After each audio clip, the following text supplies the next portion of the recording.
Welcome to this edition, or should I say another edition, of the fours. These are exercises for that older adult in your life, or just for me as well. As we go through this journey and this process, these are 4 exercises for thoracic kyphosis. You know, that creepy old man syndrome. You've seen him in the grocery store. You've seen him walking down towards the bus stop. Yeah, it's not a zombie. It's not a zombie apocalypse. No, it's the creepy old man walking with his thoracic spine and that tight back where they had that hunchback through the mall or at the bus stop where you're taking off and you're just like, oh no, what is that? No. It is an aging process that can get all of us, and what we're here today to do is to try to reverse that or to work on that, so next time you see that creepy old man, you can say, hey, straighten up. No, you can say, here's 4 exercises. Go hit up Jesse Sawyer, nationally recognized inclusive fitness trainer, Silver Sneaker Flex instructor, so that he can walk you through what to do to try to prevent that or to try to mitigate that as you go through this process of aging and being able to be functional effectively and efficiently, so that you can have a greater quality of life and that you can have a greater core, because your core is poor. That's one of the reasons why that's happening. You can have a better posture because the posture is poor, and you can try to reverse some of that osteoporosis because that occurs as well in that spine. And then those back muscles get a little weak, and then what happens is those shoulder rolls, and then we have a hard time breathing because our diaphragm gets tight, and then we put pressure on those quads to keep us up, and then we have to get a knee replacement, and it happens to 20 to 40% of older adults.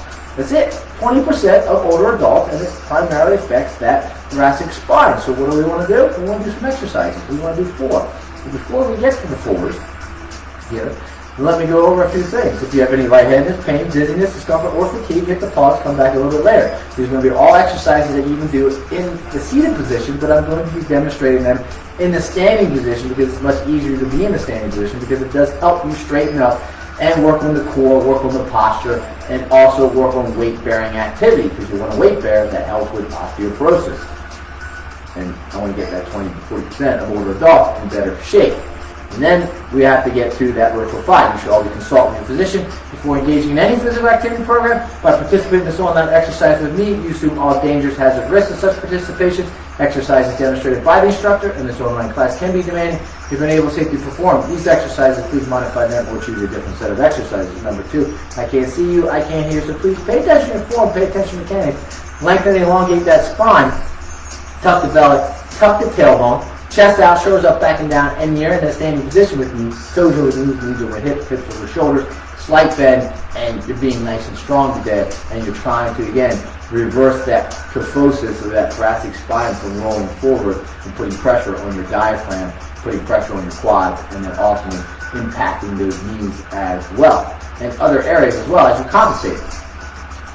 And then number 3, breathe, inhale, exhale. 4, pay attention to the rate of perceived exertion is a 1 through 3. Although we are in a standing position, we are just going to be working on exercises that improve you functionally, effectively, and efficiently in that quality of life, so you can maintain that independence. So it's not going to be anything over the top. And then when you get to that 5, make sure you definitely hydrate, okay? So we want to hydrate throughout. That rate of perceived exertion is 1 through 3. And we want to hydrate, because that's where you get your energy. Get it? Hydration, energy. Hopefully you have it. Maybe you got the coffee as well this morning, too. And that'll help you as well. So let's get to those 4 exercises. That first exercise in that standing position or that seated position. If you're on the seated position, you want to sit up on the edge of the chair. If you're on the standing position, you want those toes over knees, knees over hips, hips over shoulders. And you want a nice little slight bend in the knees. And what we're going to do is I'm just going to really put my hands right here on my hips, and I'm just going to pull back. And I'll show you from the side. All I'm doing is squeezing my shoulder blades together. I'm just really trying to squeeze my shoulder blades together, and I'm lengthening and elongating my spine as I do that. And I am standing tall, my ears are over my shoulders, and I'm trying to pull those elbows, as you see them flared out to the side, trying to pull those elbows, and I'm trying to touch them.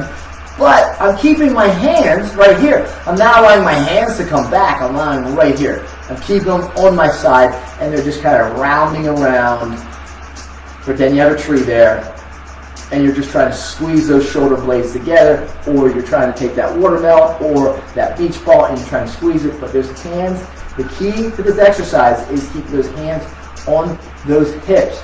You don't want to take them off because you will get an exaggerated response and it won't be a normal response. You want to keep them here because it's going to show you what your scapula are doing with that shoulder squeeze. So again, you can do that in a seated position.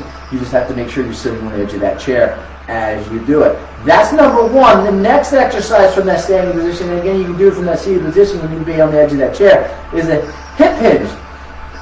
And the key here is make sure that you hinge at the hips, that you push those hips back, and you go down and you just take your hands right down to about that knee area, and then you come on back up. Head doesn't go below the heart, so you're not looking at doing this, right? Nope. If you do that, you're going to feel the back of your legs, you're going to get those hamstrings, you're going to get those calf muscles stretched out, and you're going to pass out because you're going to have orthostatic hypotension, and I'm not there to help you because this is virtual, and I can't see you, and I can't hear you. So as I show you, make sure you push, hinge here. You're pushing here back, right? And then back up. So you just kind of hinging and back up. I'll show you from this angle. And back up. So it's a slow hip hinge. Keeping the head up, looking at me the entire time. And again, you're working on core, you're working on posture, and you're working on control as you do that exercise routine. So just like that first exercise and that shoulder squeeze, you want to do that hip hinge, focusing on the hips. Make sure the hips go back. 3 sets, 10 to 12.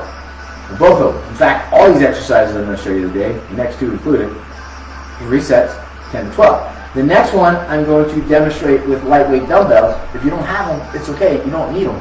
But I'm going to use them because it helps engage the back, the core, and the posture a little bit more, because we're going to really get in that hip hinge again, because you need that hip hinge.